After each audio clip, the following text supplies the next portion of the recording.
right, well, since I know I'm not going to be the chair, why don't I just start? So, I'm Greg Rowland, and I figured maybe it would be helpful, since there's so many new faces here at today's meeting, just to go around and do a quick introduction. So, anyhow, Greg Rowland, I'm a city council appointee to this CPA committee. Ed Swinicky, Housing Authority. Jay Ryan, I represent the Conservation Commission. Andy Hunter, I'm in Park and Rec. John Bruner, I'm here for Historical Commission. Dan Riss, City Council. I'm Finance Chair now, taking Dan Hagan's place. Harry Schulten, Planning Board.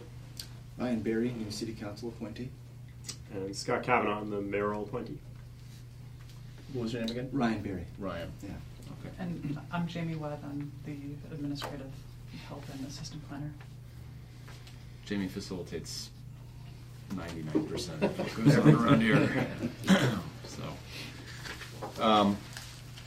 So I guess the first order of business is to make some decisions about chair and vice chair for this committee.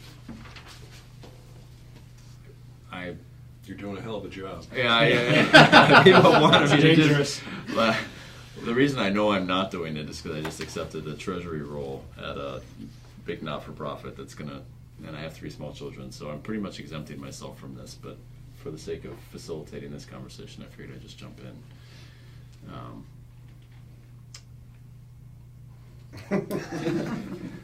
So, I think there was some discussion in December about needing to do this first order of business, and I don't really know exactly how we want to proceed. There was some discussion, I guess, of having somebody who had some experience on this board being the chair, knowing that there are 3 new people here.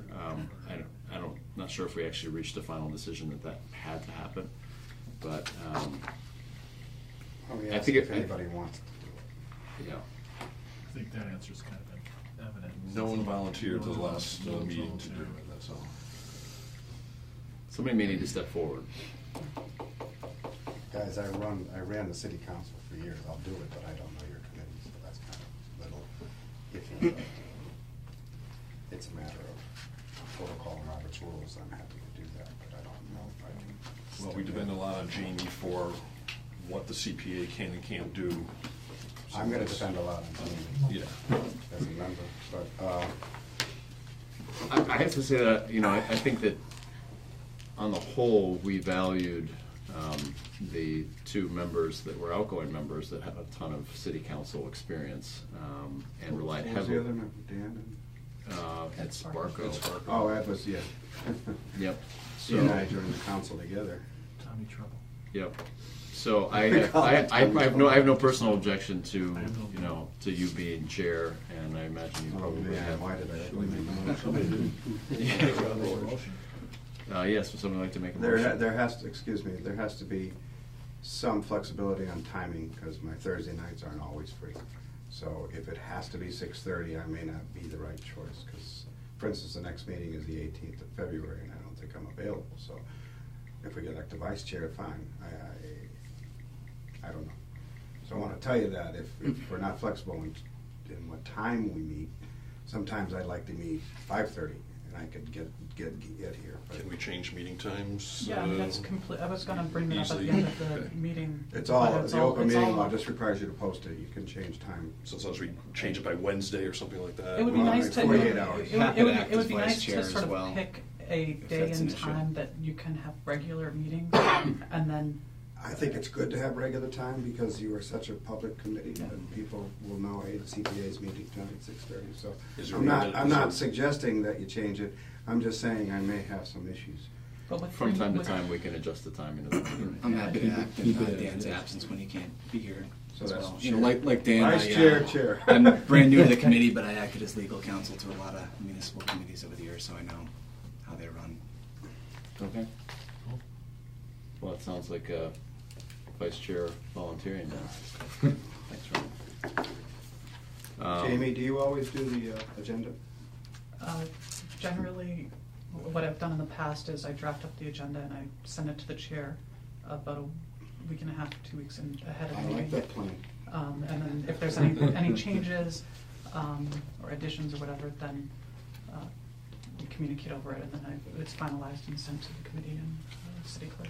Since I've not been on this committee, you run it the way you have been in the past. Yes. If I venture into a area that isn't usual, let me know. Okay, I'm gonna run it the way I run any committee, Robert's Rules of Orders, motions, etc. We need to be formal about it. I would like it recorded, and I'm glad to see you guys are all okay with recording it. I believe in transparency, so that's very important to me.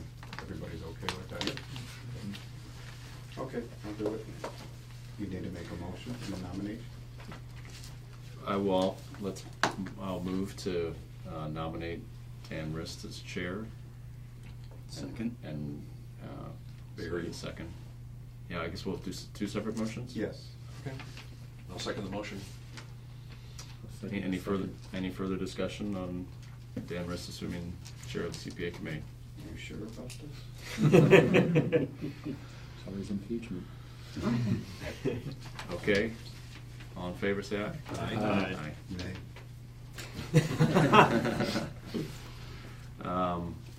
So then for vice chair, Ryan, say your name, last name? Barry. Ryan Barry has graciously volunteered to put his name forward, so may I have a motion to nominate Ryan Barry as I'll vice chair. nominate Ryan Berry as vice chair.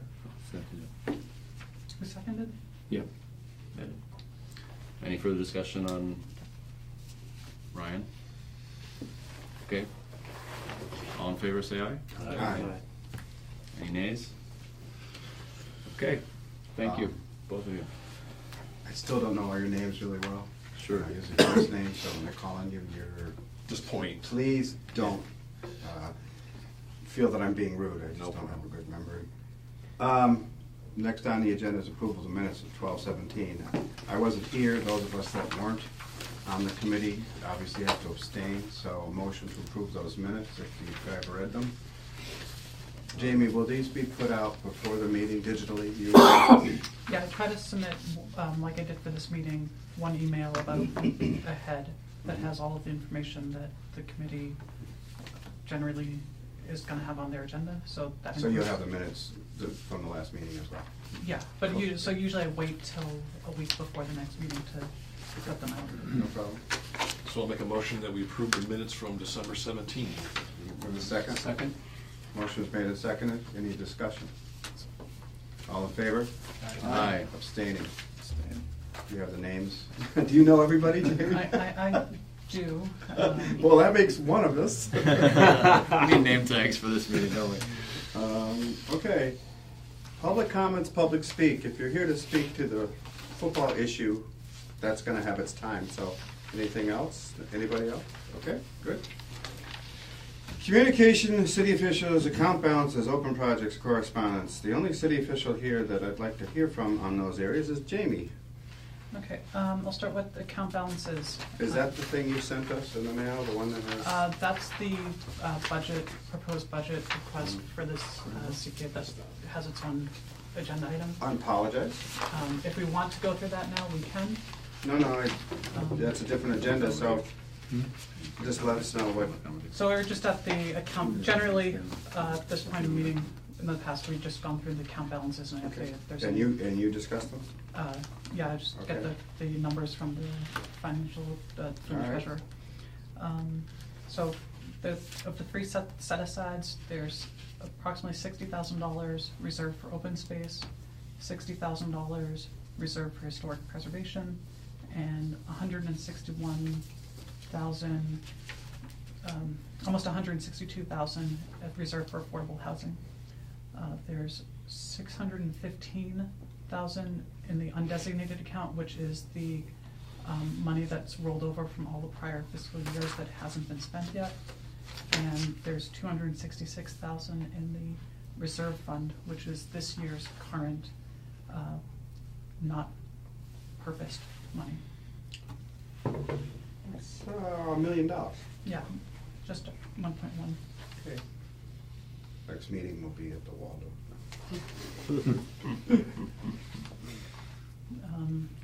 There was a request, there was some Is any of that money encumbered? with projects that are ongoing? None of that money's been encumbered. The encumbered money is a Separate item? separate item. If you want to go through that, I can. No, I just wanted to know if this is money that's free for the committee to deal with. Okay. Yes. All right. Um, Anybody have a question? And I don't know how familiar you guys are with how the CPA works, but those three, open space, historic preservation, affordable housing, have definitive reserve amounts every year, a minimum of 10%, right? Mhm. So, Yeah, and we can go into that in more detail with the budget when we set what those are gonna be for the next fiscal year. But that brings up a good point. For the new people, you understand the committee and what it does, where it gets its money from? You're all familiar? Okay, cool. Just want to make sure. So, I did include, well, it's not an agenda item, I did include in the email, a copy of the preservation plan that the committee authored last year, and a copy of the draft rules of the committee, which actually is an agenda item, and it's drafted because the committee has never formally adopted them. Other communication, there's, the personnel department has a request for everyone to sign conflict of interest. It's a yearly thing. And if you want to sign off on it and leave the signed page with me, I will make sure that it gets to the personnel You already department. signed one, are you good to go? I guess I have to do a new one? I don't know, the people, most of the people on this committee are on other committees as well, and should have had to do it for another committee, but we got the packet and it had your names on it, so. Okay. Sorry.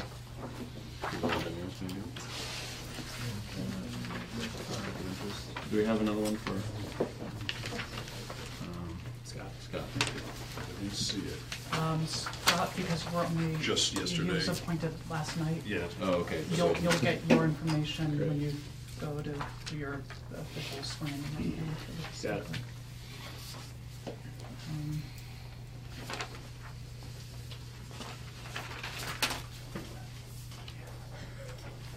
So you want these to sign copies now? If you want to leave them with me, I will make sure that they get to Okay. the right Today's the department. 21st.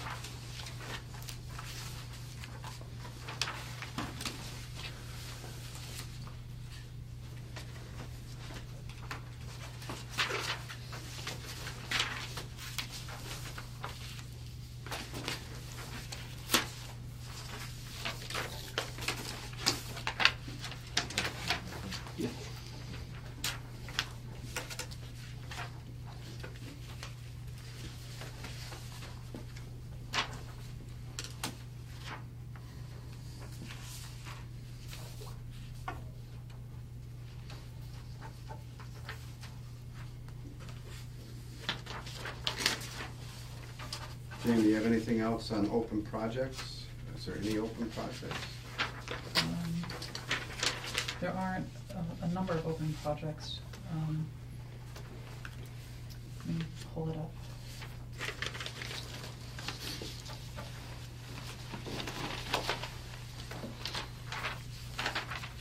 One issue? Sure. Currently, there are about 9 projects that currently have balances that are not fully expended. And starting with the oldest one, the Lower Mill Pond Park was approved, there were 2 appropriations, one in 2005 and one in 2007, for a total of about $150,000, which was matched by the state and other funding sources for about $250,000. There was almost $6,000 remaining in that project. It's under the direction of the Parks and Recreation Department through John Mason, is to use that money after the Pleasant Street Mills project is complete, to do more capital improvements to the park to bring it in line and with the back of the mill building. The town clock on the Easthampton Congregational Church was approved in 2008 for $35,000. That's still ongoing? Yes. There is Been taken care of, believe me. $5,300 remaining Sore point. in the budget for that item. There were originally planned a lot broader scope of work than could actually done with the money that was granted.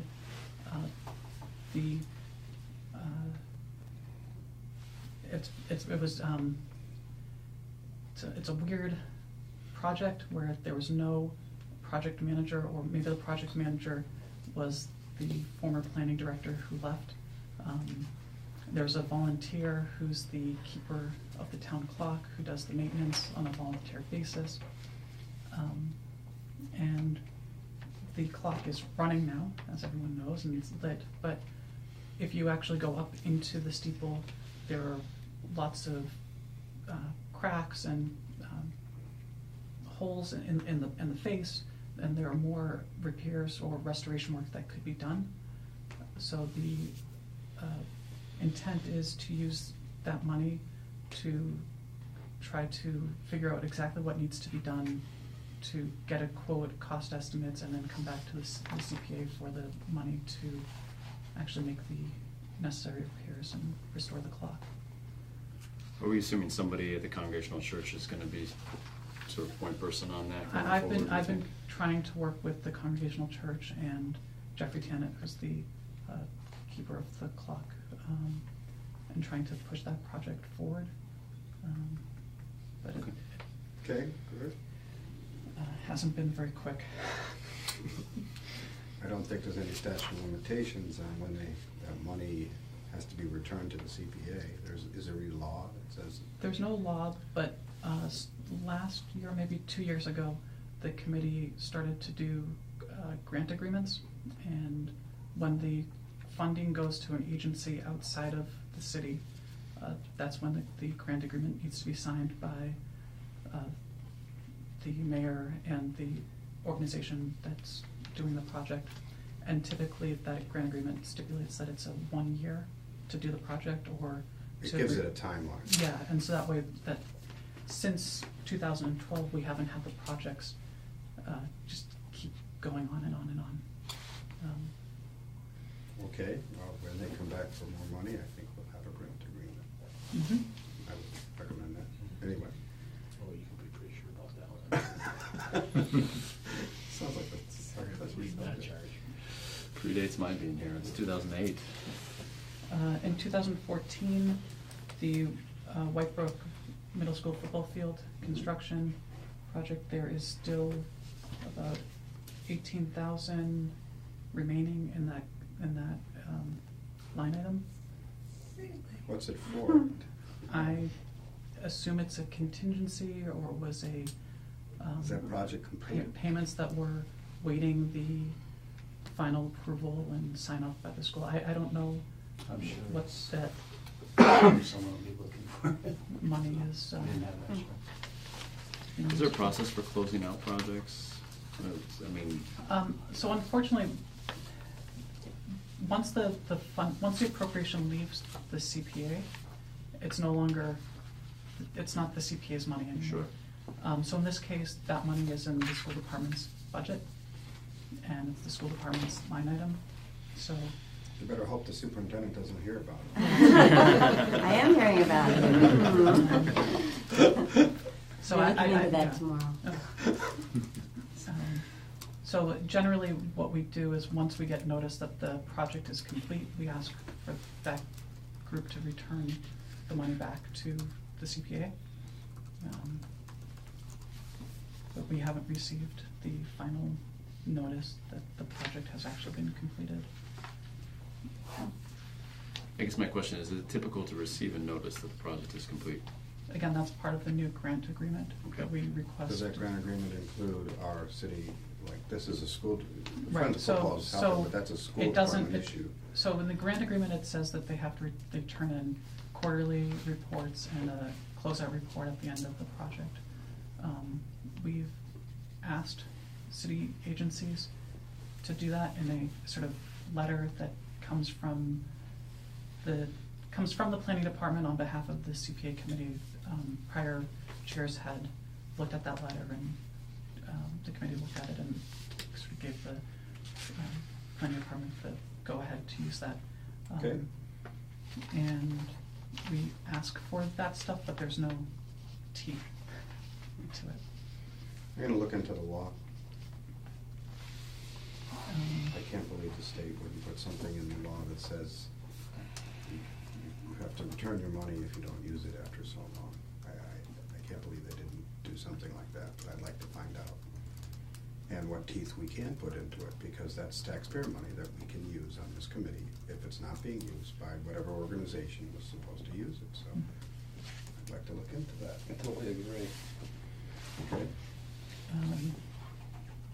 The Old Town Hall, the improvements to the Old Town Hall, again funded in 2014. There's about $30,000 left in that project as well. This Again, is the project to renovate the foyer, the foyer the and door, doors. entryway and doors at the old town hall. My understanding is that there's some like punch list type details and things that they're still using that money for. Okay. The Manhan Rail Trail improvements, it was a $400,000 match to the Pleasant Street Mills $7.2 million project. There's that project's being run out of the planning department, and the intent was to use the non-city money first. So there's still about $360,000 left, which will go towards the improvements on the rail trail once the rest of the Pleasant Street project is complete. Brickyard Brook, Mutter Field, was approved earlier, 6 months ago, mid-2015. That project's for $185,000 of CPA money. There's still $83,000 left. I've been getting regular updates from them. They are doing the project as they proposed, and the grant agreement is working quite well. Nonotuck Park, the soccer field, there's about $1,500 left for the construction, which I assume is for punch list items to be finished up in the spring. And the final open project is the playground improvements at the Center Pepin School, which hasn't been used at all, and the entire $20,479 is unspent. Is that because they haven't started that renovation? I believe that the principal of the school left the school shortly after the appropriation was made by city council. So maybe the new principal didn't understand that this was available. Okay, this is Look into good. that. Can I ask you, everything you just said, can you provide a document, email it to all of us? I will include it in the minutes. And I would like to know, like, the details of this money's still for punch list or something. That'd be great, because one of the things I will seek to do is pursue these projects. Why aren't they getting done? It seems to be communication gaps when they didn't know they had 18,000, and Nancy didn't know that that the playground hadn't been done yet because of something. So we need to fix that, I would think. Committee members, do you agree? We're granting money and it's not being used. And that's not the whole purpose of our being. Wow, okay. And And I'd be happy to report back to you on what the status is of those funds that are remaining. could you tell us on the 18th, or you could email us all? I don't. Certainly can. What's the fence in? That was a fence. Yeah. was part That's of it. right. I remember it was a fence It was a project. fence issue, yeah. Repair We just the approved fence, it. rebuild the fence. Yeah, it was approved in But their July, contractor July, hadn't August. been engaged. I thought we had a quote. You We guys had, gave us. we had 3 quotes. I remember, because it comes to us, I get to see You get the these whole things package, twice. Okay.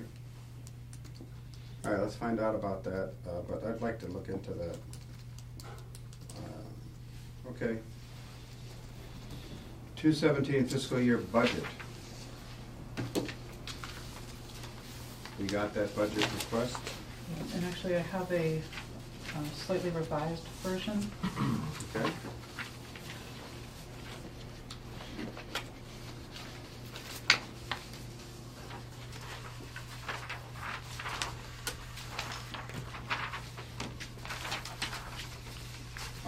Need one more. Is there another one down there? It's coming around way, looks like. Oh, it's coming the other way, okay.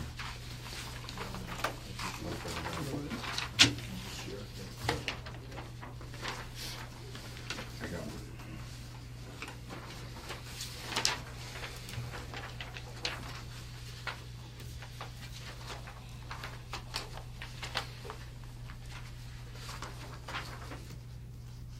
Is it typical for the committee to approve this budget proposal? And then we send it off to the mayor and the treasurer? Correct. So generally, in the past couple of years, what we've done, I've worked with the finance director and the auditor to get what we estimate the proposed budget should be based off of what the committee has expressed in the past. And we provide the committee for comment and amendment, and then if it's fine as is, we can vote on it today. If there's any changes, I'll make correct those changes, and then provide a new update for the February meeting. In my experience, it's been approved the following meeting, so it's presented. We look at this, we and look then at we it, look we at have it. time to digest it and discuss it, and it gets reintroduced at the next meeting in case there's, further discussion before potentially being approved next meeting. So if you want, I can sort of walk you through it. Please. So it's a little complicated because we have to estimate the total amount of revenue that we expect to take in 2017. And that includes money from the state in the form of the annual match that we get. But we don't know what that match is going to be. And when you look at the historical matches, they've varied widely from year to year. 20% now? So last year we got approximately a 51% match. The year before was 55. The year before was 90. I'm reading this wrong, that's wrong. There's a round 1 and there's a round 2 and 3, sort of initial amount, and it's usually followed up by a second.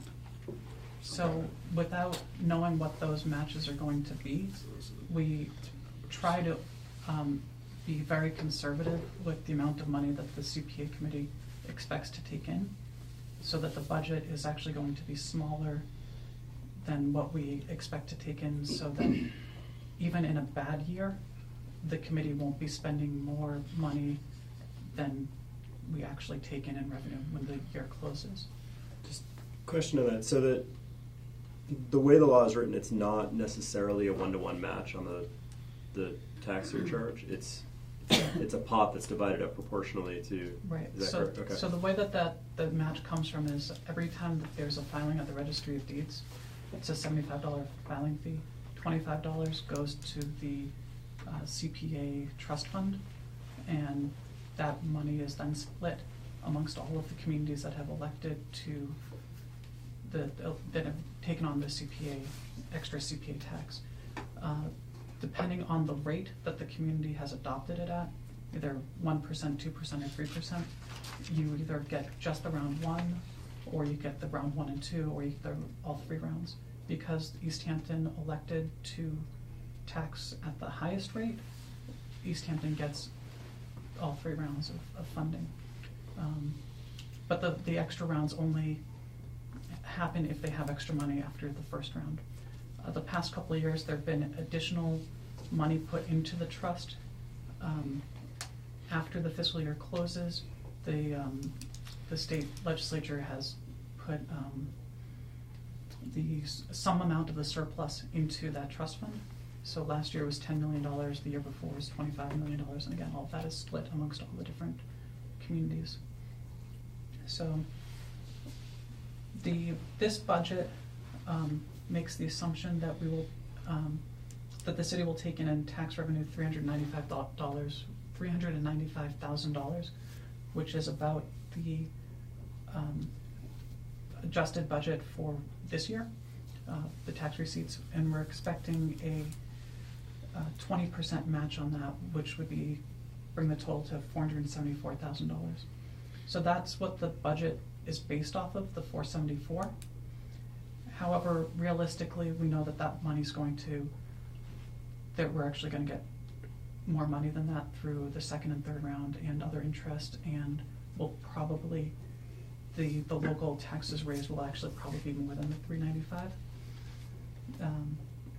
Which is why the set-asides, which are 10%, are actually at $70,000 and not the $47,000 as would be 10% of the proposed budget. And again, so we estimate the amount of revenue low and put aside the set-asides a little bit higher when the budgets come in. If worst case scenario, the CPA sets aside more money for the 3 categories than they absolutely needed to. But since the committee can only spend for those projects anyways, it's not really that big a deal. If we do end up getting closer to $700,000 in revenue, as we did in fiscal year 2014, we won't have to go back and amend the budget.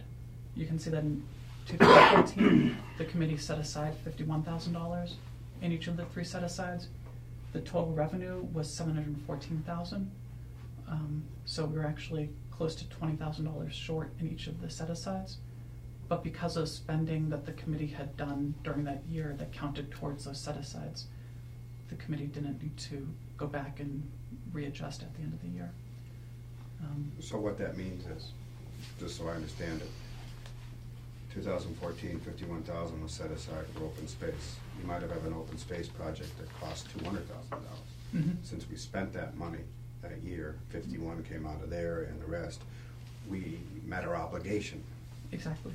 Since we met our obligation, doesn't matter how much we put in, even though it was less than the percentage the state wanted, we met our obligation, so the DOR is not going to be up on our case for that. Exactly.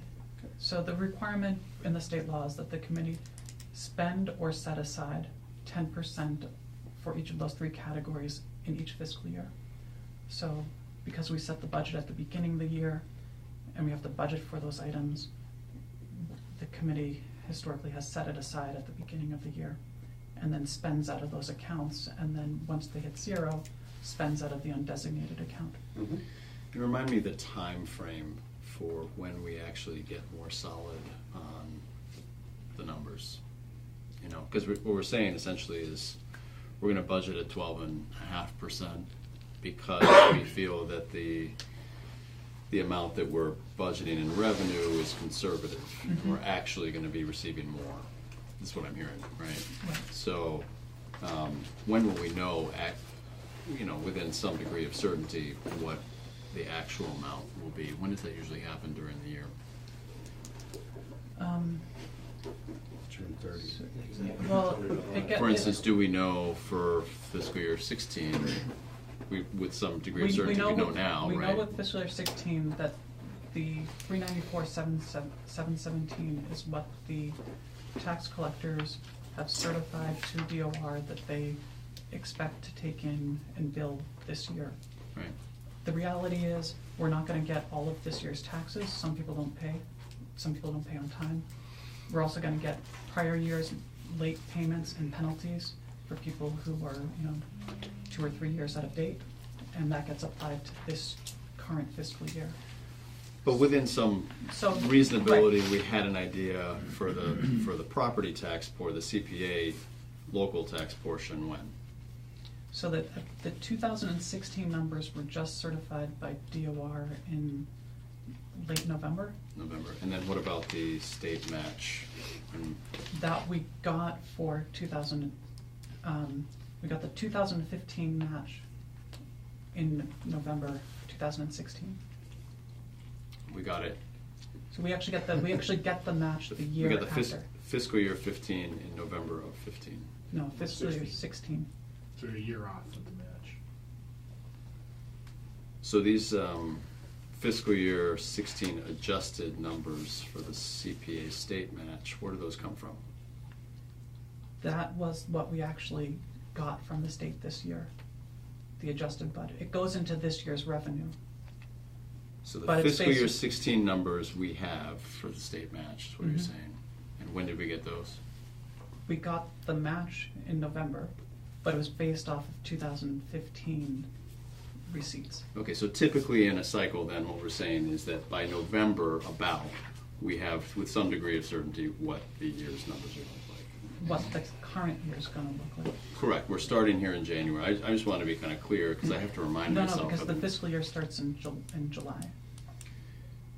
So we've been operating from July 1st to November without knowing, without the budget being certified, without the tax receipts being certified by the DOR. Correct. I'm with you. Okay. Okay. So anyhow, so Go ahead. anyhow, what we're basically, I think the issue before the committee is how we want to budget a little bit and whether we want to revisit the budget if for some reason we, if we want to stick with a 10% number based on our original budget and amend the budget later on based on what the actual numbers come in at, or be conservative and essentially set aside more than the 10% Well, looking at with the thought that it's going to go up.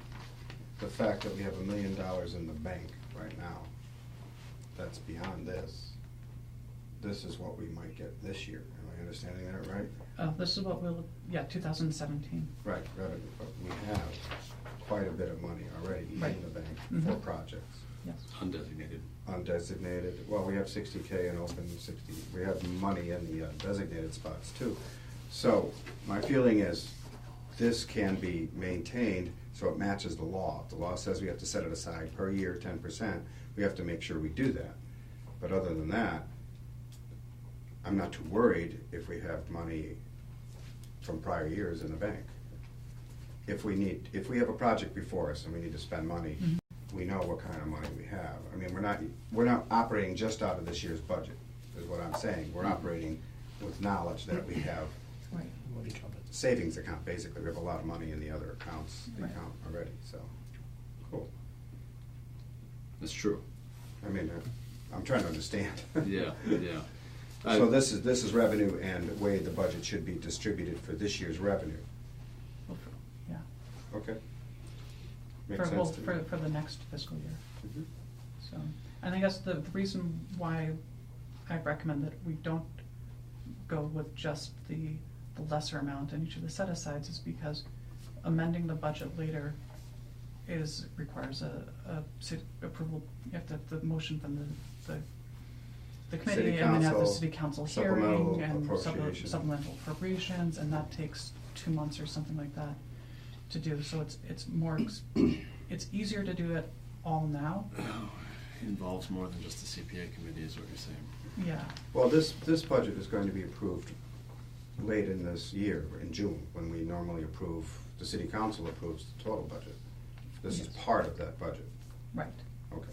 So what this is like any other department, we have to submit it to the mayor and to the finance director, so they can include it in the general budget they submit to the council. Okay, no problem. So if there are any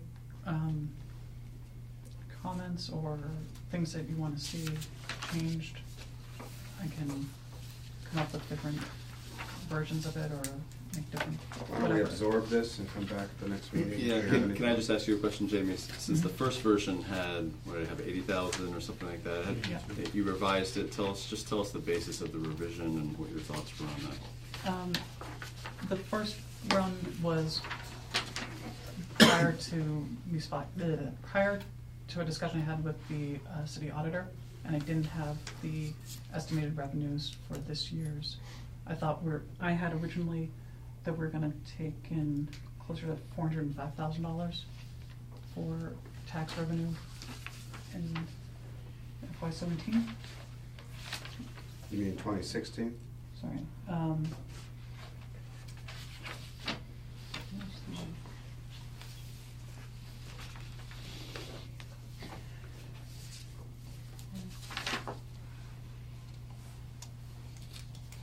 Yeah, there was more, the interest The interest and other revenue, my knowledge on that was incomplete.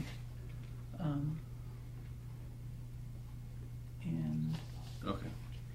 I guess it was the 395 is still the same. So you And base your, after talking to the treasurer and the auditor, I had a better grasp on what we actually expected to bring in revenue, and the 82 seemed much higher than we actually needed, so that I revised it to the 12.5%. Okay.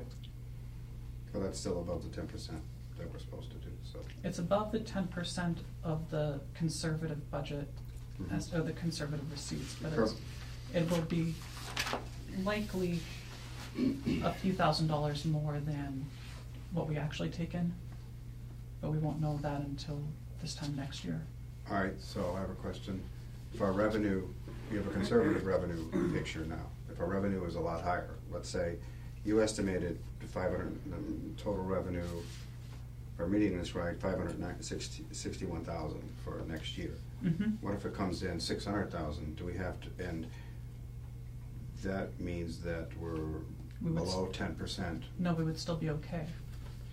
We haven't spent, let's say we haven't spent any money on the other, any of the areas. yeah. Do we have to revise our budget? It would have to be above 700,000. Right. To get the 10, Right, 70,000. right. So, You're right. So even but if- you don't I mean that you don't anticipate that it would be that high. Essentially, you're getting a number that you think is unlikely high to be able to. We'd be so Right. happy, we'd be willing to go back and We'd be revise the figuring budget. But I you know- think we would have to, what I'm saying is legally we'd have to do it, right? Yeah. Yeah, or we'd have to look and see where we sent, what projects were spent at, and we'd have to. That's right, unless we had look at. spent it in those areas. It's not, in a given year, it's not always typical for us to spend the reserved amount for all three: open space, historic preservation. Depends on the affordable project housing. going forward. And you can see that in the money that's left aside from past fiscal years. We have about 60,000 in open space and historic preservation, and 161,000 for affordable housing. Okay, so we'll approve this next meeting. Anybody else have anything else on the budget? Let's move on to committee rules, procedure discussion. Did you not have rules prior to this year? Or is this something you just want to approve every year, Jamie? The committee has not had formal rules in the entire time that I've been working with the committee. So what was the impetus for doing these rules? Discussions with the committee at the end of the last, I guess the last year. There was a lot of turnover in membership, and Did you base them on anybody else's rules? they are based off of the city council's rules, or the, not rules, the ordinance that enables the CPA. Okay. And they're also based off of other rules that I've seen for like the planning board or zoning board of appeals in regard to some of the procedural stuff. The information that I had received from the city clerk was that unless a board or committee has adopted Robert's rules, there's no requirement to follow Robert's rules. So there's no mention of Robert's rules in this draft rules because the committee had never expressed an interest in Formally adopting Robert's rules. in using Robert's rules.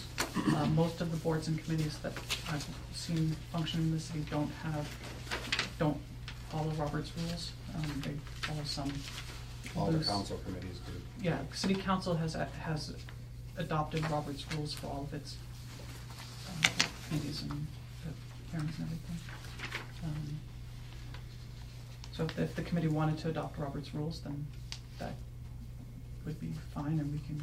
I'm happy that we don't. We would if there ever became contention, and I would recognize that Robert's rules would help us to resolve conflict. But I'm not necessarily seeing that as necessary. You guys have been functioning pretty good without them. And I think these are fairly clear. A lot of it has, as she said, has to do with the ordinance that's written by the city and state law. We can't write a rule that overrides that ordinance or overrides the state law. We can't do that. One note on quorum and action, section 4 there. Just looking at the bottom, that says a majority vote of the entire committee membership is required to approve anything. And that's directly from the enabling legislation from the city. So if you've got a quorum of 5, you essentially need a unanimous vote to carry an action. That's from where is that from? That's in the city's enabling legislation. That's what the city. It says a City's majority ordinance vote of the adopting entire CPA. committee membership present and voting. See, that's what we just had this issue and we had to, actually was involved in rewriting the charter because the council did not have voting procedures which allowed for measures to be voted on with less than 5 members. So we passed a charter change that allowed that only a measure could be passed, ordinance, anything, by majority vote would be 5 members of the council, not 5 members of those present and voting. It used to be that if there was only 5 members there, 3 members of the council could vote in a major $1 million ordinance, and there's 9 of us elected, so that didn't sit well with the city, so we decided to change that. So I think what this means, and correct me if I'm wrong, to look at the ordinance, it means there has to be 5, let's see, there's 9 of us, there has to be 5 votes to pass anything. If there's 5 of us here, nobody can vote no or abstain, it doesn't pass. Exactly. Does everybody understand that? Is that what that's Right, what I'm and that's based off of the city's legislation, enabling legislation, which is Right. based off of the state's enabling legislation, and it's actually very clear in both of those that it's the entire membership of the committee and not a majority of those present. President and voting. Yeah, so it doesn't, I mean, Abstention is a even, non-vote. even if there's only 6 members appointed to the committee, the membership is still the 9 members. Right. That's important. That's too. where the discussion came up, is because we've had vacancies on this committee before, and we've had multiple vacancies at the same time. So when you end up with the possibility of having only 7 or 6 active members on the committee, And you still or need God 5 forbid, votes. somebody then gets hit by a bus or whatever, Mhm. you know, and you end up with suddenly 5 and 1 is in California or something, you can't get anything done. Which is, it's just something for us to be aware of. It's one of the, but so, you know, the answer is yes, you have to have, if you have 5, it has to be unanimous.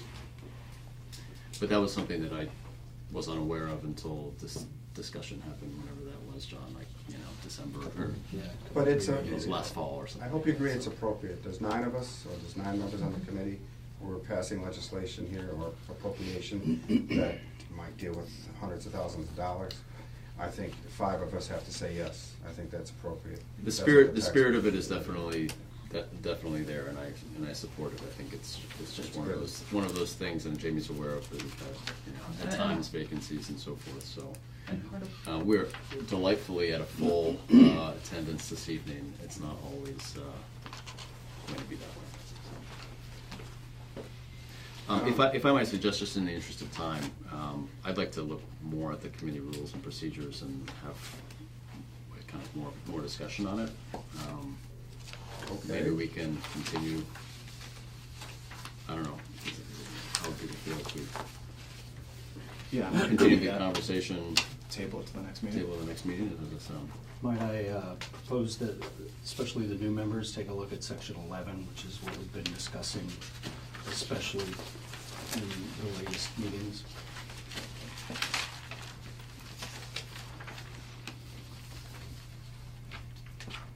Okay. Well, then we'll move on. I would like to state that we should vote these rules in at the next meeting. Take a look at them, digest them. I don't know how long I've had them for a week because Jamie just sent them out, so if that's all right. Yeah, that works. We'll do the budget and the rules next meeting. Mm-hmm. I want to do something now. We're going to get back to cost estimates and do everything else, but we have these kind people here waiting, and I'm going to just jump to the review of applications, the football field lighting, and the new members have to be caught up on that. So Jamie or members, if you want to discuss what that project entails and what you're requesting, we should do that now so that these kind of people can be done with us.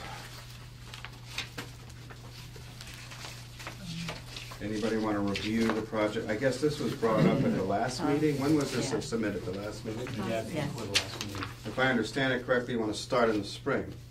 So Yes. voting on this, Would occur February. are we looking at For us. voting on this today? No, we have 4 periods that we can vote, that we've decided 4 times a year, so this would be decided on this committee. Is that in the rules we just did? I don't know if I saw it. Yeah, Well, there's it's at the mention bottom of of it. the agenda. It But actually I believe has it the is in the. funding cycles and funding decision dates. So we could Yeah, only, Section 6. Yeah, I think I saw it. so 4 funding cycles per year. when you say that, you mean, explain that again? We can only vote on projects It's- 4 times a year? It's not rigid, but the committee had adopted a quarterly basis for receiving and then funding at, every third monthly meeting. So quarterly? Quarterly, yeah. But if an emergency I didn't came know up, that. we could Right. decide to All right. vote on that. So But based it's- on that rule, we don't vote on this until February? That's correct. Okay, Yeah. because then it has to go to the council. Right, so it's not just us, it's other things that have to happen. But the only reason I bring it up is they're looking at springtime, so this may not happen in spring. It won't because of the timing of decision-making. Well, there was a question at the last meeting, how long the project was gonna take. Okay, why don't we go over So, the project? then? yeah. Yeah, I'd be Now, would glad you to like go over Tom it. to- Yes, Tom. And my name is Tom Logan. I'm a volunteer with Easthampton Friends of Football Association. I've been having it for about 5 years or so. We, last year, we had embarked upon a project to improve the field itself at the school. We had a lot of the drainage conditions were very difficult, to say the least. We couldn't grow good grass. It became a safety concern, mosquito-borne illness concern, all those things. A lot of people in the community worked very, very hard, and in our organization, through many volunteer efforts in the support of this board and the city to improve to what we believe is one of the best fields in the whole system of the football sports. And we're really quite proud of it. What we learn as time goes on is, we look at our competitors and the facilities that they're able to offer, and we look at our surrounding towns, and of course, you may have read Easthampton quite recently, actually, after our application, we've been elevated in their league play for the varsity football, so that they'll be playing, we now are the only team in the league without lights. So we've, through a volunteer basis, have worked with some contractors who are experts in providing lights for these type of facilities, talked with them about our facilities, and they're familiar with that. And they've given us an idea of what we should expect for costs related to the installation of lights that will deliver safe levels of lighting for night varsity high school play.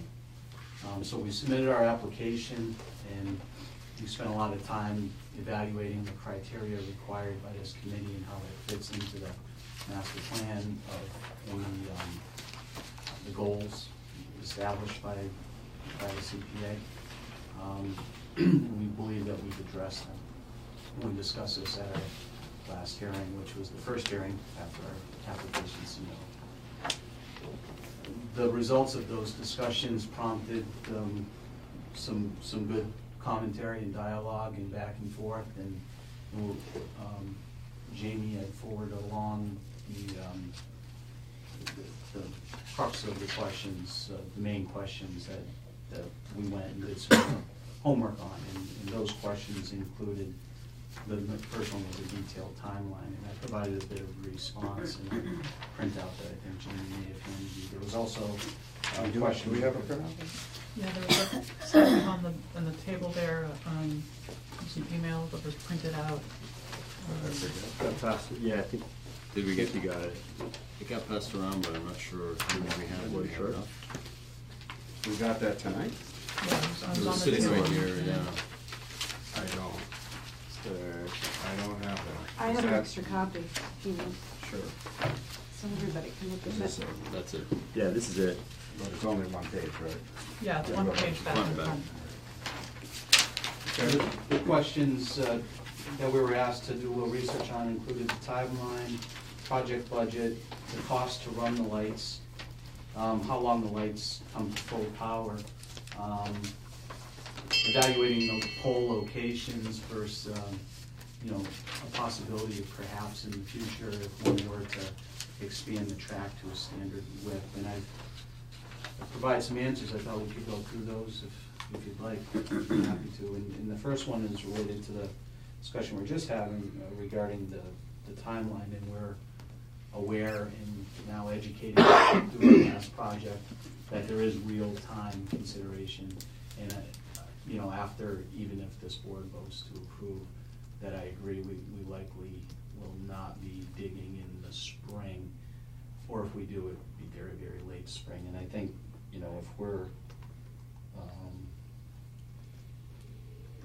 if we're able to start construction at the beginning of June, I think that could be a reasonable expectation. 8 weeks after that would be in August, so I would, if we're able to follow that sort of a schedule, more or less, I think that we could be ready by the middle of August, beginning of September at the latest. And I think if you remember on our last project with the football field, this idea was contemplated, and I think it may have been a comment from this committee that we put a conduit under the 50-yard line of the field so that we don't have to go for a far run.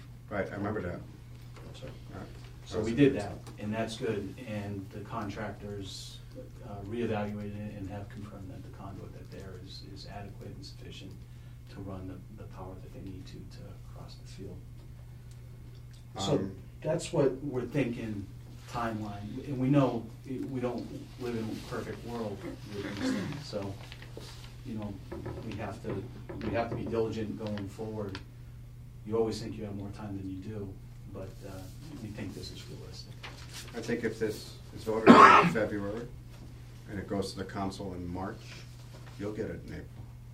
Yeah, I don't see any reason. yeah. And We have better yet. strong support for the CPA and the council, so you should be able to. I think getting out to bid in May is realistic. Okay. I'm not positive, but. Yeah, and we see it the same way, so we'd like to kind of pursue on that schedule. The next item was regarding detailed estimated project budget. I have a quote in hand from Musco Lighting, who is one of the premier providers of this type of lighting system. They actually are pre-approved by the state as a material vendor to provide. They provide safe lighting to the levels that are required, and we're looking at 30-foot candles, which would be consistent with high school football. We've also been in touch with a local electrical contractor who has given us an idea of the costs. They strike me as being knowledgeable about that facility and what it's going to take. When I add up the two costs, just over $150,000. We asked for less than $170,000 on this project because the fact of the matter is we don't always know what's going to happen in a competitive bid situation. And the last project, the football field project, more due to communication issues than anything else, we bumped into a number that we weren't expecting.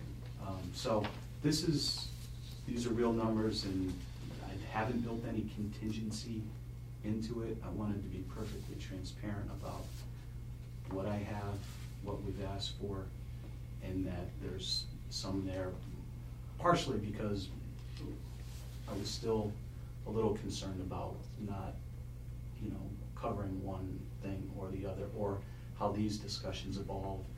And maybe, for instance, if we widen, if we were going to accommodate the widening of the track, we actually would have to plan on adding about $15,000 to this number, and that's addressed in the last comment at the end. So suddenly your $150,000 project is 165, and there's not. So we're right at that number. But I wanted to share that with you. So these numbers are based on one quote for labor, one quote for materials, the total of which is 150? More or less. Did I just hear you say that part of the project includes widening the track, so it's not No. just lighting? No. Or you're talking about lighting the track? No, I'll explain. Okay. The track that we have and that we've had at White Brook has been there for many years. And it's not standard width by any means.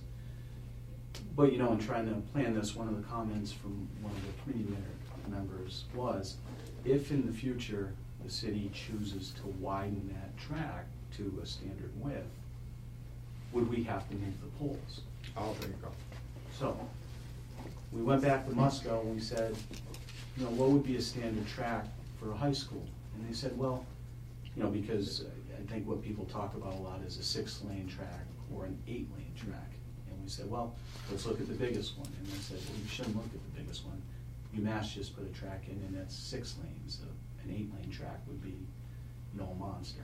And in this setting, they wouldn't think it would, you know, be realistic.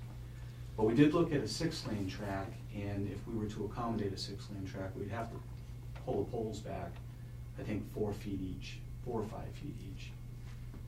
In order to still deliver the 30-foot candles in the field, we have to add a couple more lights, so it adds costs to the project. But it's completely doable. So you're proposing that we do accommodate the possibility of expanding the track, and we put the poles in the right place and add extra lighting? We could do that. Is that?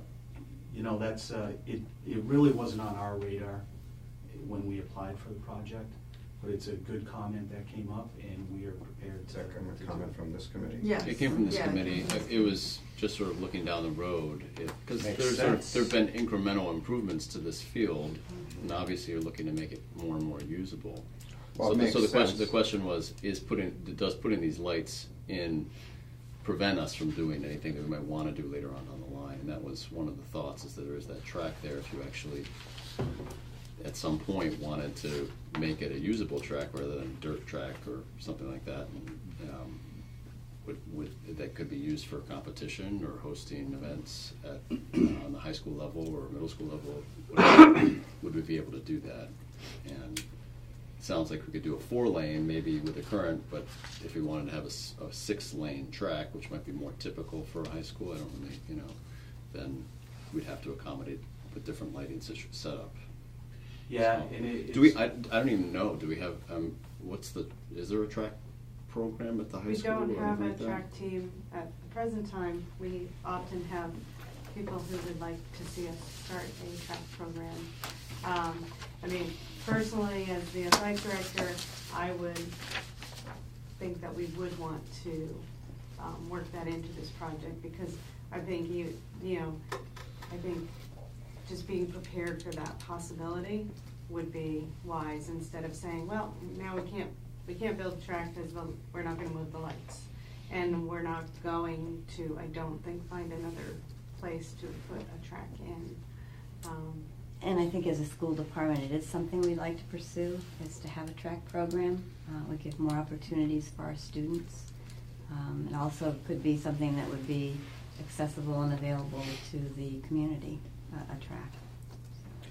How do you know, like, other districts in the area? Is it pretty common to have a track program? I mean, Hampshire has I know one. Northampton, Yes. I guess, does, but Yes. Well, you would have competitors if you should.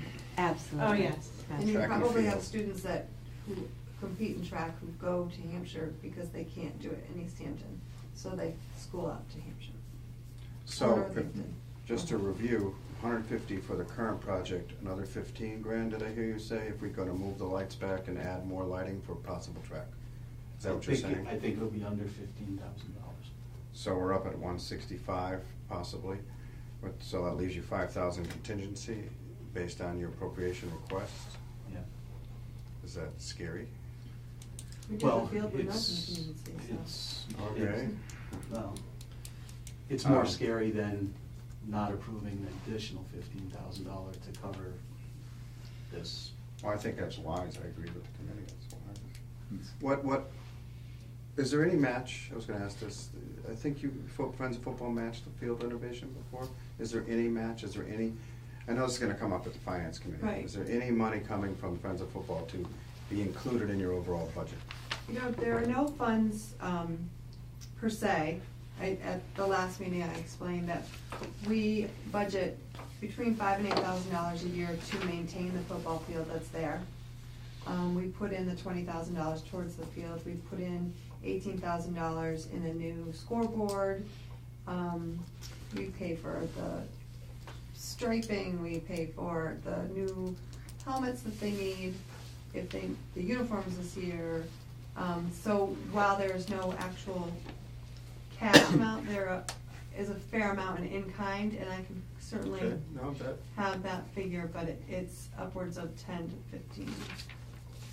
Well, I mean, this year alone it was, Friends of Football provides a 40,000? tremendous amount of support to the football program. I honestly could say that if we didn't have the support of Friends of Football, we would struggle to keep a program together.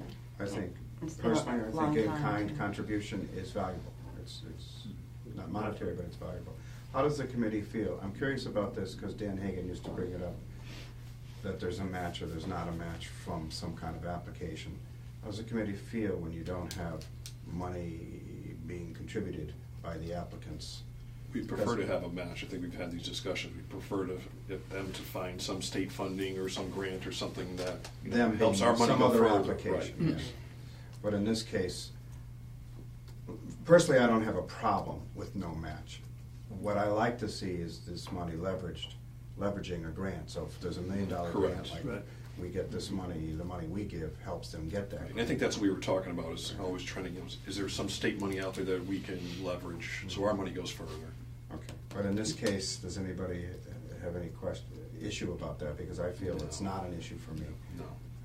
I just had a question. I mean, it seems pretty clear that Friends of Football has put in a lot of time and money. I mean, that's and drawn a lot from the community. Has there been exploration of like grants beyond? You know, it seems like there potentially be like, you know, grants for cities to upgrade athletic facilities, that sort of thing. I'll let you, Yeah, a lot. And we've actually hired people in the past to look for grants for us. We scan these things. We're a member of the USA Football. And really, you know, what we end up finding is that although there's money available, it's not typically available for a smaller market like ours in more of a suburban sort of setting. In other words, they may like to give money to downtown Philadelphia or Chicago or, you know, city, Closer to city Boston. kind of, or more urban, inner city, bigger market, higher publicity kind of. and I believe some are basically that Innies were considered not a needy enough community, is kind of where. A number of grants are based on low-income populations across the board, not just for athletics. But that's Improving- important to improving hear. access You've to tried to sports. get grants, you just don't qualify for it. Okay. You were gonna continue the Sure. cost of the lights per year, I guess? Did some research, contacted Eversource and also Musco.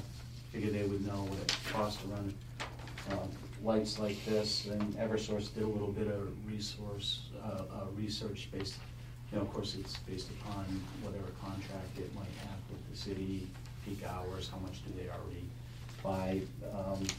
Kind of coupled that with the information I got from Musco and boiled it all down, and it seems like you're right around $5 an hour to run lights like these. You know, I gave a range, that's what I had gotten. I put in a guess for how many games a year we might have, how many hours per game. If the teams progress through the playoffs, might want to have, we can't practice, or we don't want to be practicing on this field, because that's how you damage your fields.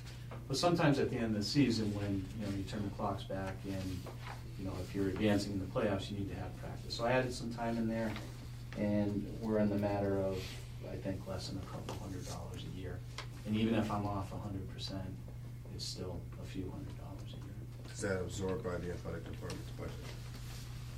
Based on And no, like probably the school department. School department's, However, and I don't know if it's in there, because I read it a while ago, the anticipation is if we have Friday night games, the gate will at least increase by that much.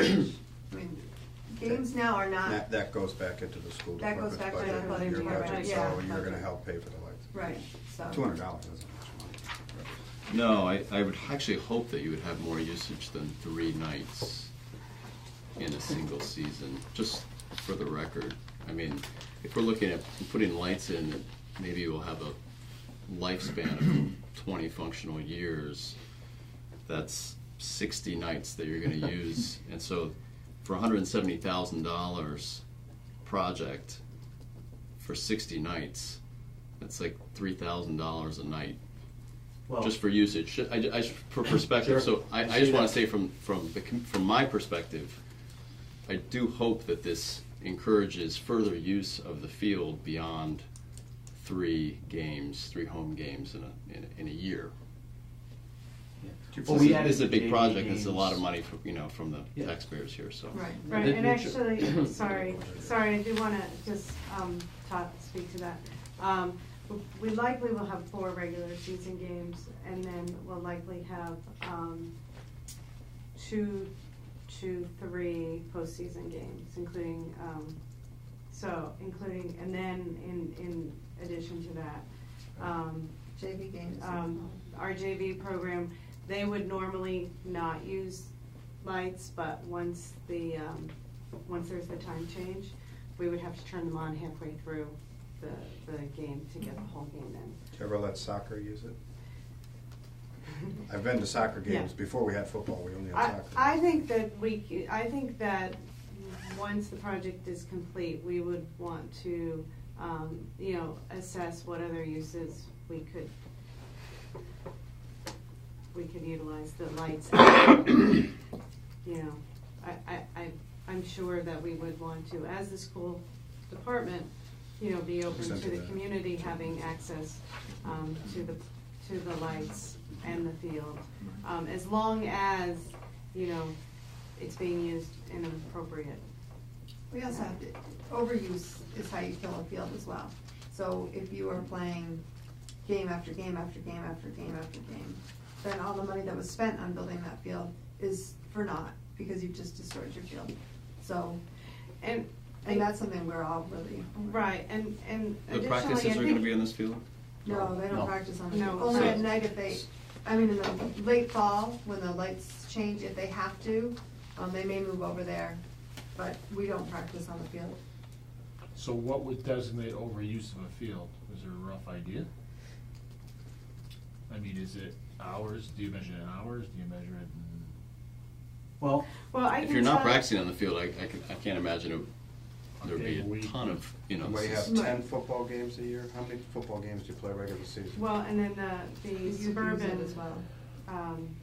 Teams use it as well on the weekends. So they Really? have, Yes. they have, So that we're talking about the youth games. So you got 2 suburban teams, right? 3. You got 3. So there's 3 suburban teams and they play 4 home games. So 4, 3, 12. yep. And you got this JV team that's just gotta play another 4 or 5 games at home, right? Varsity, so. 3 or 4 home games. Most of You're looking the at 25 games a year, incremental roughly? bump in usage though is not evening hour. Like this is not going to increase. My understanding at least is Correct. this is for Either the like game's Friday played night in the afternoon games or it's more played at than- night. It's still Right. gonna be one It's game. still field Yeah. usage though. Yeah, we're already whether we put the lights in or not. Harry has a We're question. going to have a lot of use on. You guys ever look into temporary lighting? Not really. Never You did? mean to rent it or something? Yeah. Portables. I'm not sure. No, we didn't. I know you, Matt. We had some temporary lights down there this year when the youth programs were going to the Super Bowl and we had practice there late. But they run on gas and they were portable lights. And I'm not convinced we're able to deliver what I would consider minimum safe lighting standards You know, these are designed by professional companies that do this for a living. They're hardwired in. They're time tested in being able to deliver a safe level of lights. So I'm unfamiliar with setting up temporary lights for a competitive situation. I mean, that's an interesting, I mean, it's like, the 3 nights, I mean, I think it is tricky with 3 nights a year, right, when you're looking at, you know, it does seem like a big appropriation for 3 nights a year, or 4 nights, 4 or 5 nights, and, I mean, even just to get like a number like, or an estimate like that, to know, okay, are there other alternatives to play night games? I don't know what that would look like. You know, and not to get off track on that, but, you know, I think there's an overall value add to this project, and I think it started with rebuilding the field. This is the next step. I think there are other improvements that can be made that will increase the quality of the program we're offering in the town for the suburban leagues as well as for the high school. I mean, you know, we go to a lot, obviously I've been to a lot of games at a lot of other schools, and, you know, what we see are, you know, fields that are lit with, you know, substantial seating for, you know, hundreds of people. We as a community, I feel pretty strongly, is that we need to sort of up our game. There's a lot of expectations for our athletics programs, yet there seems to be, at times, not a great deal of commitment or financial commitment from the city to help with that, and so we are. I absolutely totally disagree. We just spent almost $600,000 on between the football field and the soccer field and the baseball field. We spent a lot of money. Right. So don't go tell me we're not committed. No, that's not that's not what I'm saying. But these things were relatively new. These all happened in the last 2 years, and this is building on those improvements and giving, you know, our programs a higher quality and a higher visibility. And I think that has to be considered. And in terms of, you know, what we're using, how often we're using the lights, well, you know, if we do put in a track, if we, you know, if we have opportunities for the middle school to use the track or the field in the evening, you know, I think that there are definitely benefits that we can assess whether it's appropriate to use the field for certain things. We, you know, our soccer program, we pay Williston quite a bit of money. That's what I was actually just getting at. So soccer right now plays at Williston, is that? No, we do. We have our senior nights there. Okay.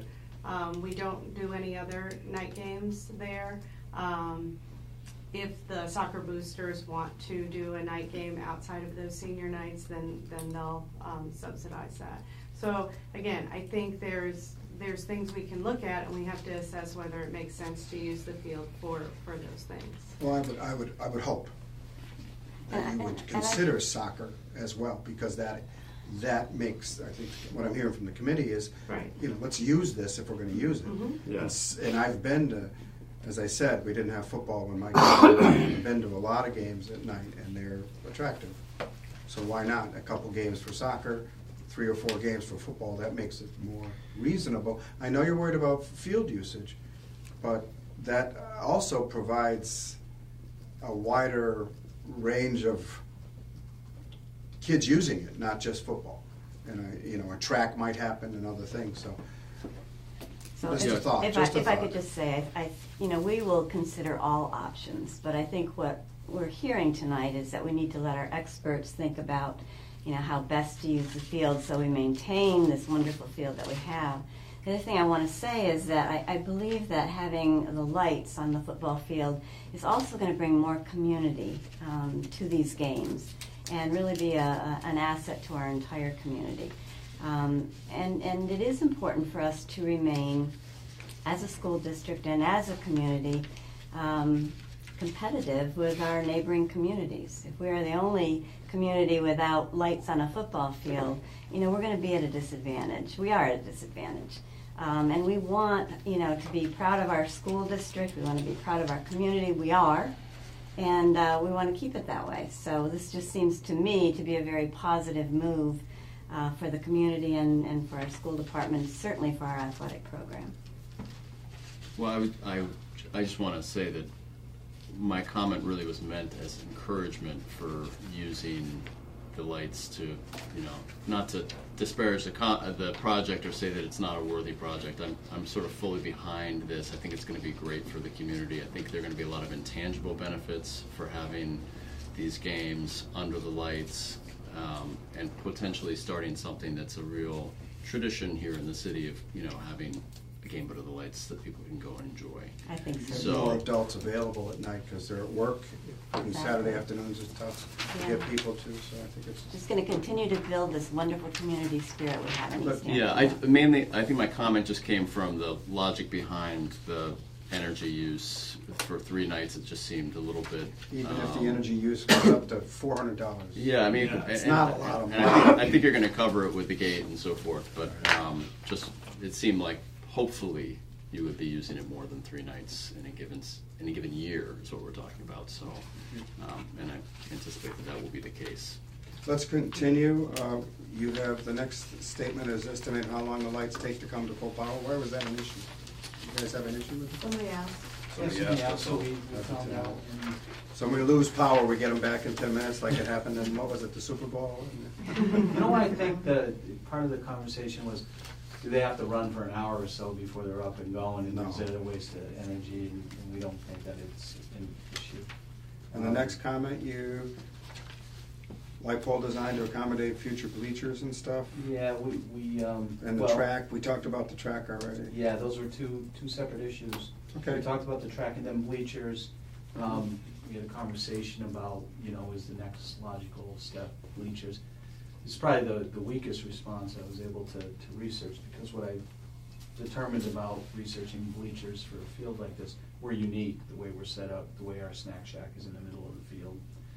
So I think we would need kind of more committee and more meetings to discuss how many bleachers, how big, and exactly where, and then is it more of a master planning of the whole facility to have one continuous set of bleachers, like if you can imagine, Northampton High, something like that. But if I remember correctly, the context for it was also, does it make sense to wrap this, to include the bleachers with this project? And I think where we left it was, there's going to be no cost savings to do that. There's no cost savings in incorporating the bleachers with the lighting, and that if it's, so we're just going to separate it. So I don't know, I think we can move on from the bleachers. All right, no problem, but just since I did the work, we found a couple sets of bleachers. They would each cost about $15,000. They would each support, I think, 184 spectators, and we had one on each side.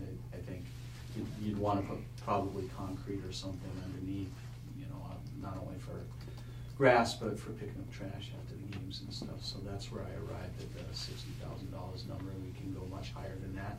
We could probably come in, it's all we end up. But that seems to be something for a future request. It has nothing to do with this request, except that you're making sure the light poles are in the right place. Am I understanding? Yeah, and that's what.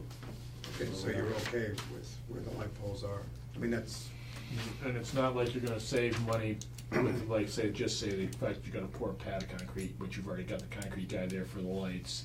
It's not like it's gonna be a significant savings. Well, actually, these lights have precast foundation bases. That's something, but that's There are some contractors who do, soup to nuts athletic field renovations, and so, it may not be significant, but there may be some savings there in having it done all by one contractor. I know some of the colleges around here have hired a single contractor to do everything from resodding the field, putting in the track, putting in lights, redoing the bleachers. So unfortunately, we can't fund. Well, we're not doing that. Right. We're not doing a soup to nuts thing. We're doing it as much as we can, little by little. I have 2 big questions, Nancy. Maybe you can answer this. Have we worried about abutters? I know it's deep in the field, but that's a lot of light. And remember we were talking about lights over on Bailey, near where the old high school was, and Yes, we had a huge exactly. issue there. So are you worried about that? Do we need to let people know that this is gonna be there Friday night? We certainly would need to let any possible abutters, but as you say, it's deep in the field, so I don't think I don't think it's that bad. that it's really close to any residents. I mean, there's tree house, Just but the that's people I on would the think other top of the traffic side. and noise would be more of an issue than Yeah, almost that's for the the other neighbors thing. than light, but Yeah. just for the Friday nights and everything. But. Yeah. I don't know what you can do about that. What about night security? Well, go ahead. Have you looked into that? We're required to have a police detail at all our football games, regardless of what time of day. Does that have to be increased because it's at night now? I have to look at that, but I don't think it's a requirement. I think it's something we would Work with the potentially police consider. department on. I think you ought to. That concerns me because, well, I know Wilson has night games, but they're kind of fenced in. We have open woods behind us and everything, so. It's just something that came to me. I don't know, does anybody, is that ridiculous? Security, is it? No, a lot of free. It's a games. reasonable question. I would never pay. If I was a kid, I would never pay. I know, we would love a fence. Sneak in through the woods? Well, yeah. We would love a fence, because not only do they come in through the woods, but they come around the backside of the school, and you just watch them walk down the hill. But they actually do the same thing at Williston. They do it the same thing at Williston as well. All I'm saying is, I'd like the school department to really look into that and get police. I'd like to hear that, what you think, what they think about this. I have no problem with night games, and I'm sure that's not gonna impound it, but it may mean more budget for more security. I don't know. Yeah, we work with the police department on all security issues, so, a good point, and we would work with them on this as well. Are there any other questions? I just have a quick one, I'm sorry. So if you're talking about abutters, would you have to have some kind of an open general meeting to allow people to? I don't think it's required. I'm just saying as a courtesy. But there's only a couple of abutters at the top of White Brook, the driveway. Right. It's really not, there's hardly anything. So you've got the The people in the closest treehouse. abutter is up here. It's a pretty nice location as far Yeah. as You're it perfect. being set back in Yeah. the woods and everything. So It just came to me because I know we were talking about lights on Daly, and then all of a sudden Yeah, said, I oh know boy, Daly's that a- created huge firestorms. Well, at the new high school, we had issues with that, but as you say, I don't think there are Your abutters butters that are didn't like close the high enough. school. that, Well, that's another question. I Put didn't in say a lot of that. accommodations to try to keep everybody happy. Any other questions on this? Because I know we're not voting on it tonight. Just to go back real quick, just to clarify, I mean, I'm a big supporter of sports in the community and how that can be a rallying cry. And I also, I remember, as a kid playing sports, I played baseball, and playing under the lights was a really special thing. And I love, I remember that. I remember feeling that thrill of being able to play under the lights. I would love to see, and I'd love to see even before voting on it, some idea of potential, expanded uses for the field with the lights. And part of that too is to open that up to girls. Just having spending this money to have a lit field and not having anything planned, that we're doing this, appropriating it with a benefit only towards boys sports. Well, there's So- cheerleading. Okay. There's also girls' soccer.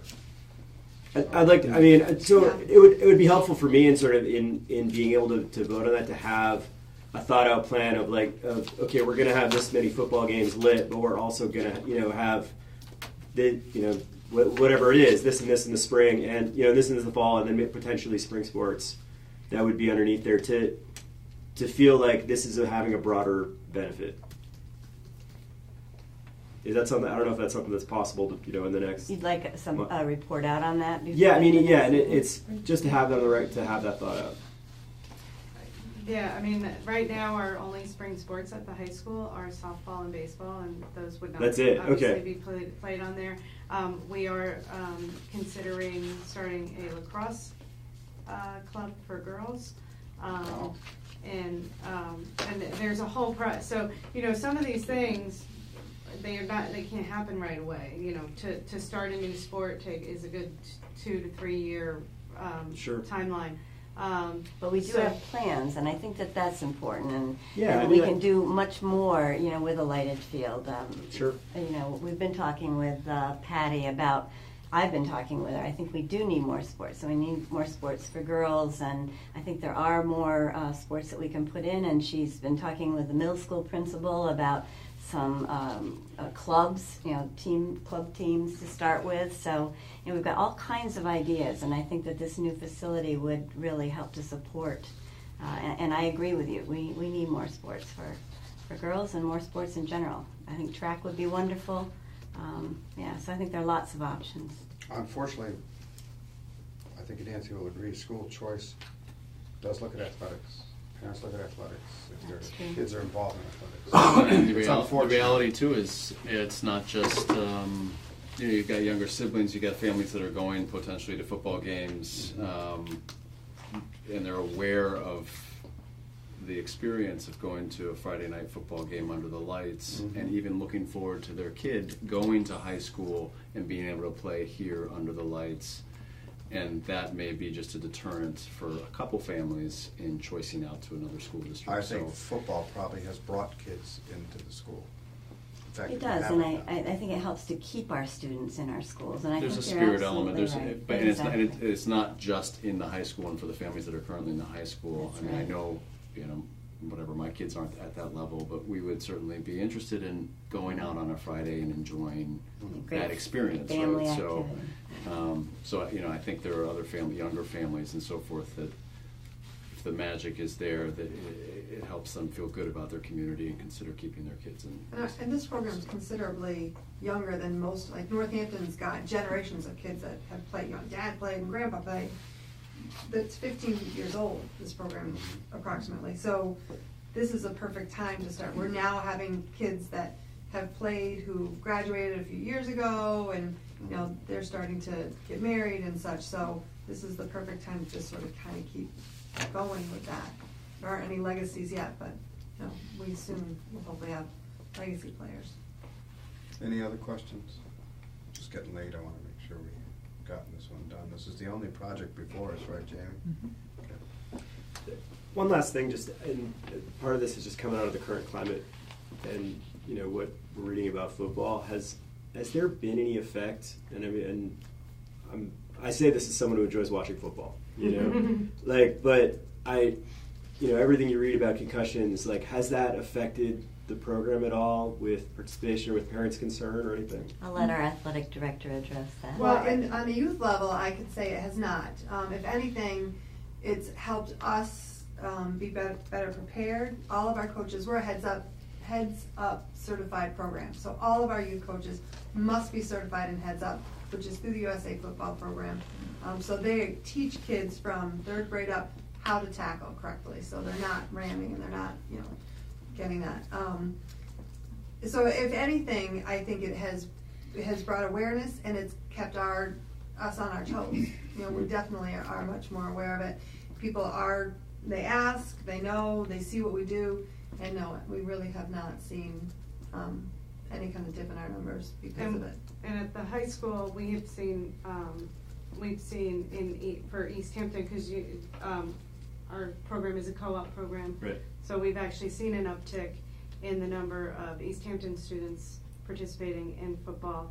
And additionally, we do concussion training every year with all our families. And I bring in medical professionals to do it, and as they will remind every single fall that girls soccer has the highest number of concussions, well above football in youth and high school sports. About boys soccer? Mm-hmm. That's interesting. Girls soccer's number 1. Wow. Yeah. Girls are tough. Yeah. Thanks, appreciate it. Anything else on this, guys? Okay, well, thank you. I guess based on their protocol, we'll vote next meeting. Is that typically what we do? We vote That on sounds the good. February Yep. meeting?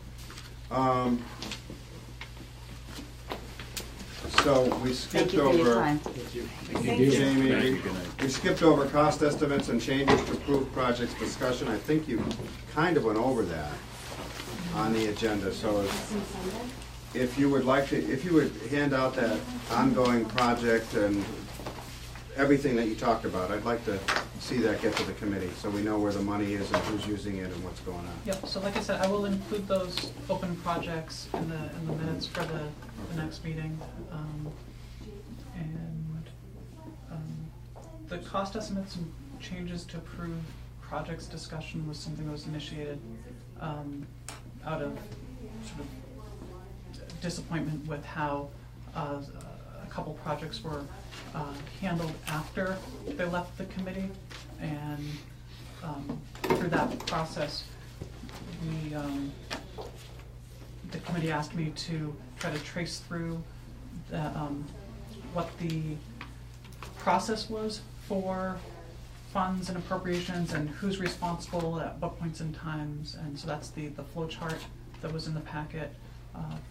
There was also this idea that the committee wanted to put conditions or stipulations on funding, maybe that there was a boilerplate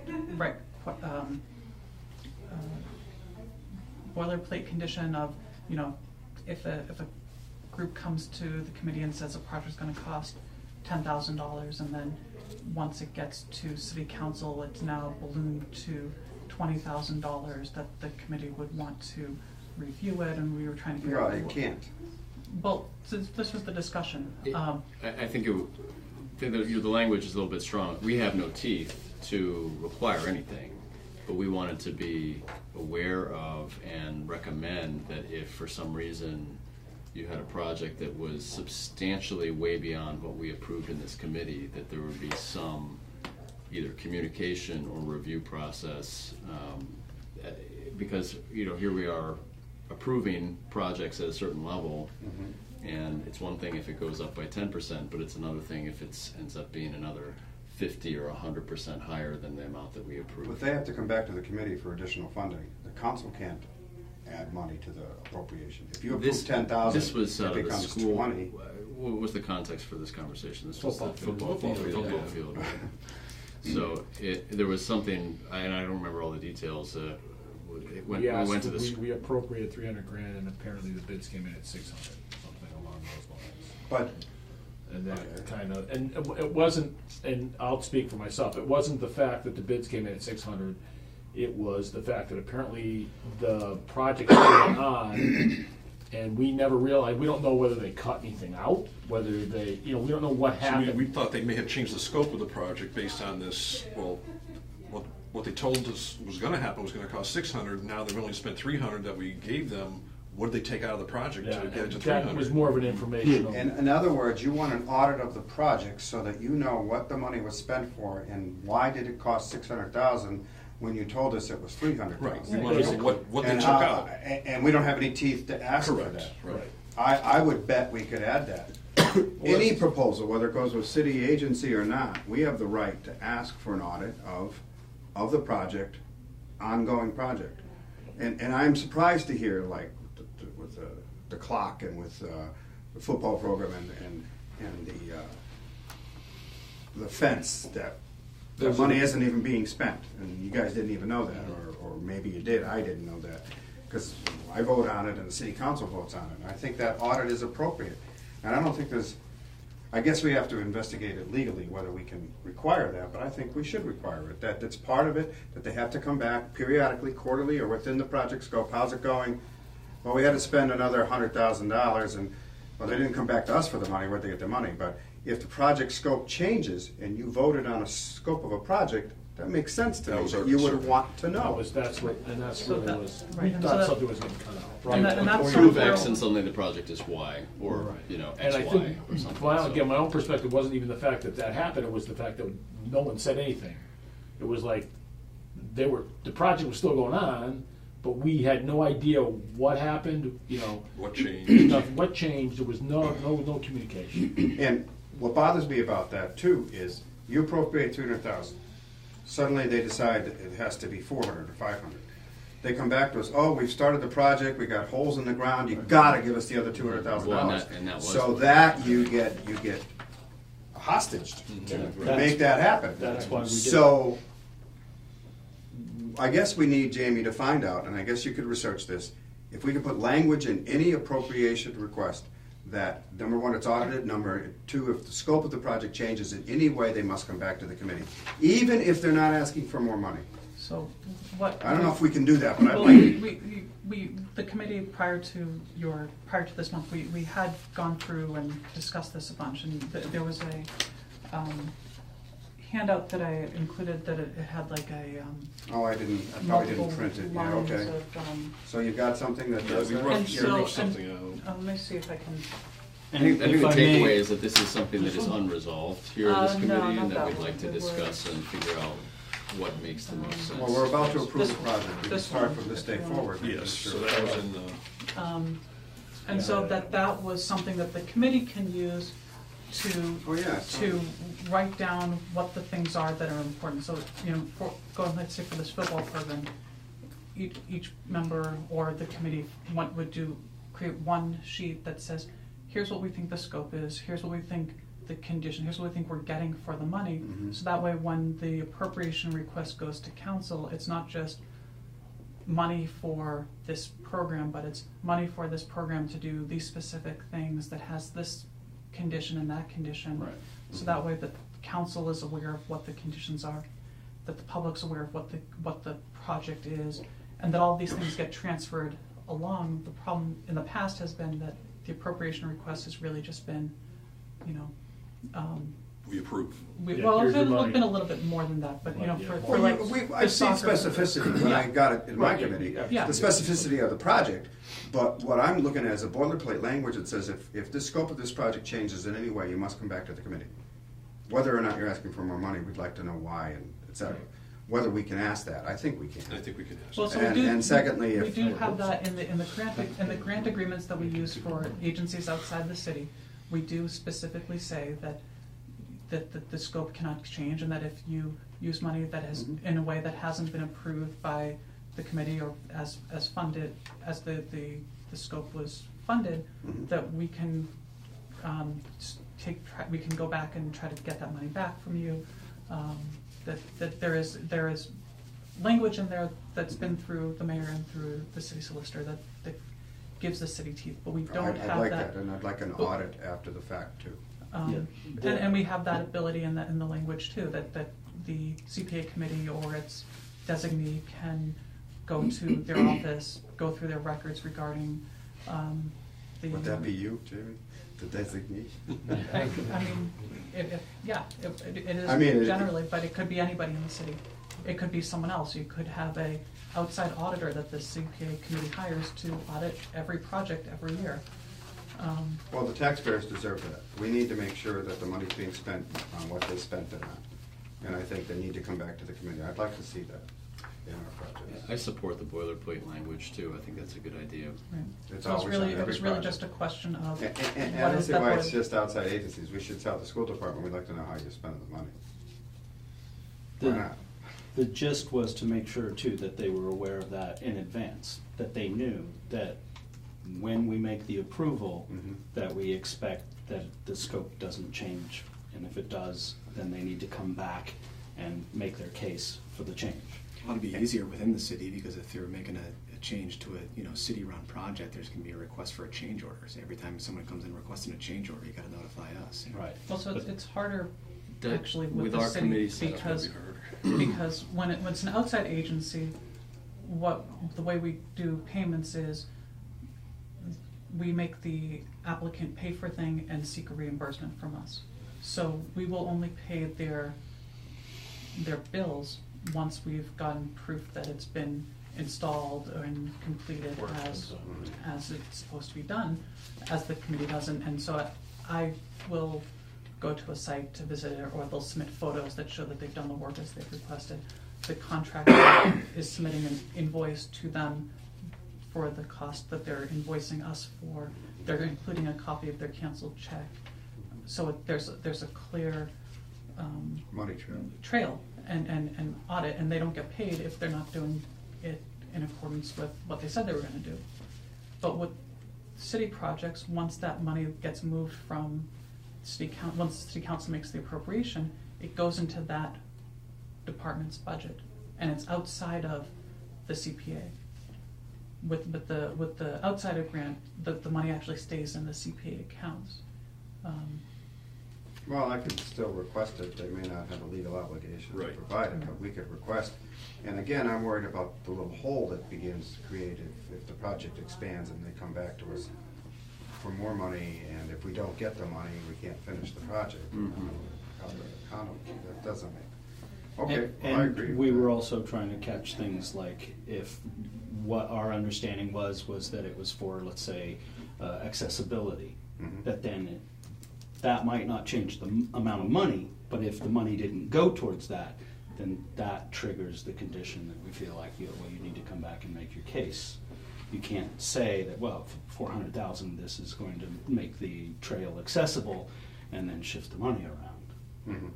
Well, I think that kind of an audit is appropriate. In other words, at the end of the project, or in the middle of the project and at the end of the project, they have to come back and say what they did, and so that we know the money was spent appropriately. I mean, a report, something like that. I don't know.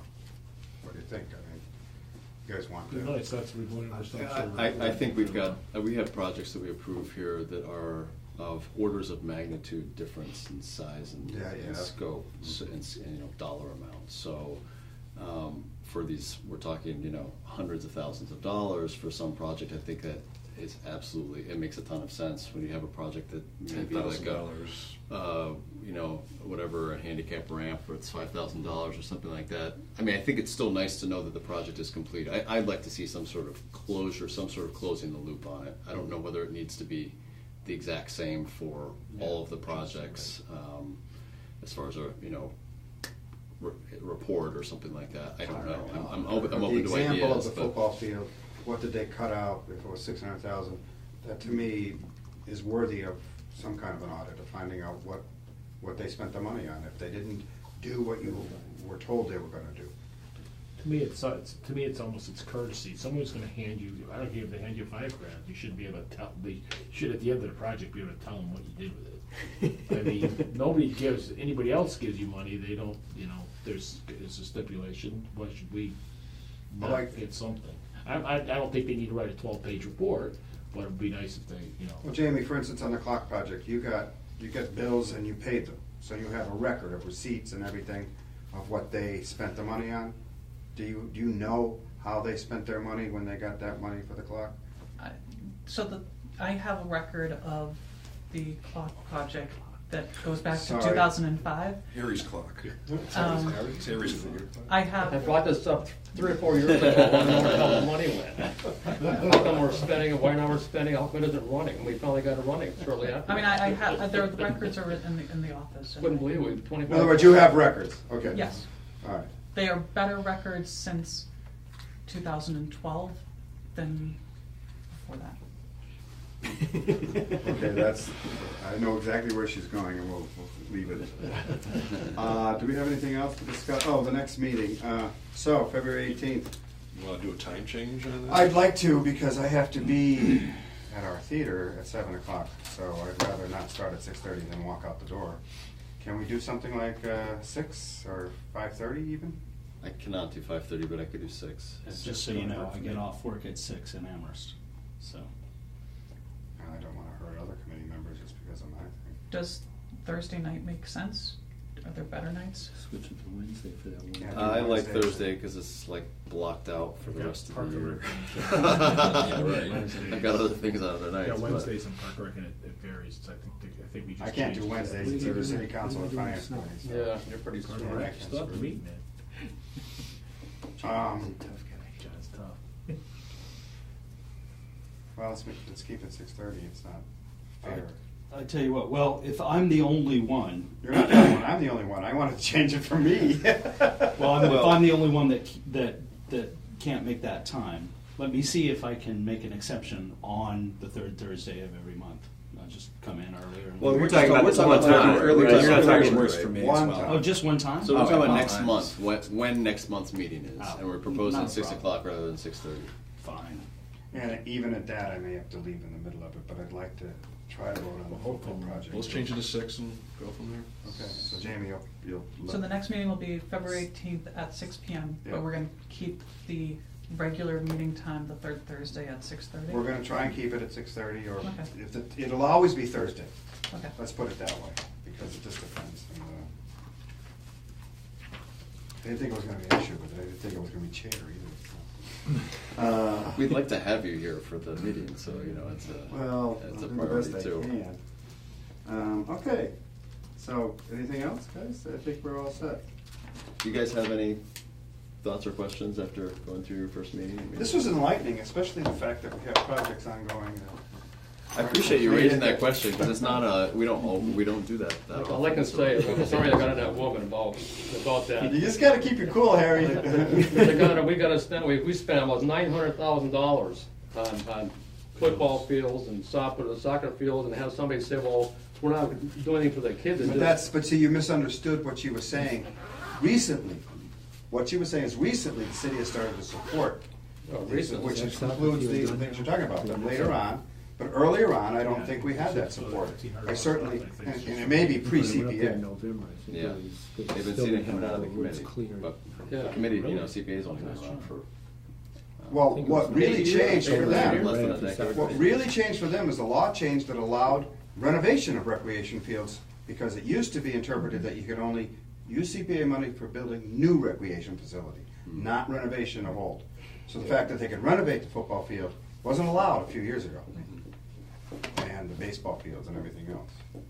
But to be honest with you, being on the council and knowing our budget, if the CPA didn't exist, nothing would happen in our recreation, affordable housing, well, nothing would happen, because the budget isn't there. We're laying off people in school, everywhere. So we have to pay for our regular activities, so nothing would happen in these areas without CPA money.